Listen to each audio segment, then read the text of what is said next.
তো গাইস দেবী চৌধুরী রানী ভার্সেস রঘু ডাকাতের মধ্যে লড়াই কিন্তু পুরোপুরি জমে উঠেছে এবং তার সঙ্গে সঙ্গে আছে রক্তবীজ 2। তো hey guys, welcome back to my channel. আমি আছি আপনাদের সঙ্গে মিঠুন, আর আপনি দেখছেন আমার ইউটিউব চ্যানেল এমবি স্টুডিও। তো আজকে আমরা কথা বলবো রক্তবীজ 2 মুভির টোটাল 15 দিনের বক্স অফিস কালেকশনকে নিয়ে, কথা বলবো রঘু ডাকাত মুভির টোটাল 15 দিনের বক্স অফিস কালেকশনকে নিয়ে, এবং কথা বলবো দেবী চৌধুরী রানী মুভির টোটাল 14 দিনের বক্স অফিস কালেকশনকে নিয়ে। তো গাইস, ভিডিওটা আপনাদের জন্য অনেকটা ইন্টারেস্টিং হতে চলেছে, তাই ভিডিওটাকে শুরু থেকে নিয়ে শেষ পর্যন্ত কন্টিনিউ করবেন। এবং আপনি যদি আমার চ্যানেলে ফার্স্ট টাইম হয়ে থাকেন তো প্লিজ চ্যানেলটাকে সাবস্ক্রাইব করে ভিডিওতে একটা লাইক করে দেবেন। তো চলুন ভিডিওটি শুরু করা যাক।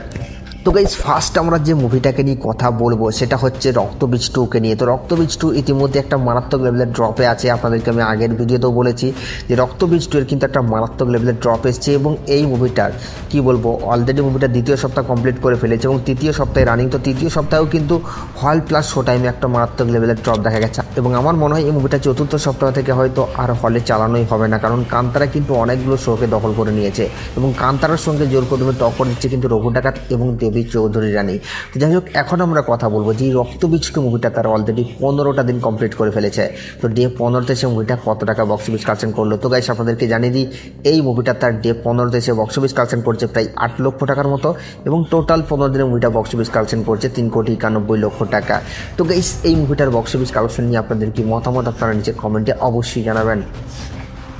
তো গাইস, সেকেন্ড আমরা যে মুভিটাকে নিয়ে কথা বলবো সেটা হচ্ছে দেবী চৌধুরী রানী মুভিটাকে নিয়ে। তো এই মুভিটা এখনও পর্যন্ত মারাত্মক লেভেলের রেসপন্স ধরে রেখেছে, এবং এই মুভিটা কিন্তু জোর প্রথমে টক্কর দিচ্ছে দেবদার মুভি রঘু ডাকাতকে। তাছাড়া এই মুভিটাকে আবার প্যান ইন্ডিয়াতে রিলিজও করছে, মেকার্সের তরফ থেকে অলরেডি আপডেট দিয়ে দেওয়া হয়েছে।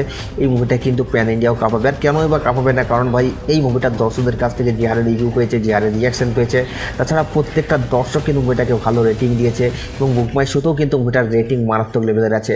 তো যাই হোক, এখন আমরা কথা বলবো যে তাহলে এই দেবী চৌধুরী রানী মুভিটা তার অলরেডি 14 দিন কমপ্লিট করে ফেলেছে। তো ডে 14তে এসে এই মুভিটা কত টাকা বক্স অফিস কালেকশন করলো? তো গাইস, আপনাদেরকে জানিয়ে দিই, এই মুভিটা তার অলরেডি ডে 14তে এসে বক্স অফিস কালেকশন করছে প্রায় 11 লক্ষ টাকার মতো, এবং টোটাল মুভিটা এখনও পর্যন্ত 14 দিনে গ্রস বক্স অফিস কালেকশন করেছে 3,89,00,000 টাকা। তো গাইস, এই মুভিটার বক্স অফিস কালেকশন নিয়ে আপনাদের কি মতামত আপনারা নিচের কমেন্টে অবশ্যই জানাবেন। তো গাইস, এরপর আমরা যে মুভিটাকে নিয়ে কথা বলবো সেটা হচ্ছে দেবদার মুভি রঘু ডাকাতকে নিয়ে। তো রঘু ডাকাতকে নিয়ে আপনাদেরকে নতুন করে বলার কিছু নেই, কারণ আপনারা জানেন রঘু ডাকাত ইতিমধ্যেই বাংলার বক্স অফিসে পুরোপুরি কাঁপিয়ে রেখেছে, এবং আজকেও অলরেডি একটা পোস্ট এসছে, আজকে বলতে কালকে এসছে, গতকাল। তো সেখানে অলরেডি যে পোস্টটা এসছে সেটা হলো যে এই মুভিটাকে একটা দুবাইয়ে কিন্তু প্রাইম শো চালানো হবে, এবং সেটা কিন্তু ভাই আমরা জানি খাদানের সময়ও হয়েছিল, তো আবুধাবিতে এটা চালানো হচ্ছে। তো এখন প্রশ্ন হলো এটাই যে এই রঘু ডাকাতের ক্রেজ কিন্তু কিছুতেই কমছে না, রঘু ডাকাতকে থামিয়ে রাখা যাচ্ছে না। যারা রঘু ডাকাতকে থামাতে চেয়েছিল, যারা রঘু ডাকাতকে নিয়ে নেগেটিভিটি করেছিল, তারা কিন্তু আমার মনে হয় কোথাও গিয়ে এখন অনেকটাই পিছনে পড়ে গেল। যাই হোক, আপনারা সব কিছুই জানেন, আপনাদেরকে আর নতুন করে বলার কিছু নেই। তবে দেবদাকে কিন্তু এই মুহূর্তে দাঁড়িয়ে আটকানো সম্ভব, দেবদা কিন্তু আলাদা উচ্চতায় চলে গেছে। তো যাই হোক, এখন কথা হলো যে রঘু ডাকাত মুভিটা তাহলে তার ডে 15 এসে কত টাকা বক্স অফিস কালেকশন করলো? তো গাইস, আপনাদেরকে জানিয়ে দিই, রঘু ডাকাত তার ডে 15 এসে বক্স অফিস কালেকশন করছে প্রায় 18 লক্ষ টাকার মতো, এবং টোটাল 15 দিনে মুভিটা এখনও পর্যন্ত বক্স অফিস কালেকশন করেছে 14,13,00,000 টাকা। তো গাইস, এই মুভিটার বক্স অফিস কালেকশন নিয়ে আপনাদের কি মতামত আপনারা নিচের কমেন্টে অবশ্যই জানাবেন, এবং এই 3টা মুভির বক্স অফিস কালেকশনে আপনারা কোন মুভিটাকে এগিয়ে রাখছেন সেটাও কিন্তু নিচের কমেন্টে জানাতে ভুলবেন না। আর এই সাবস্ক্রাইব করে দাও নেক্সট ভিডিওর জন্য।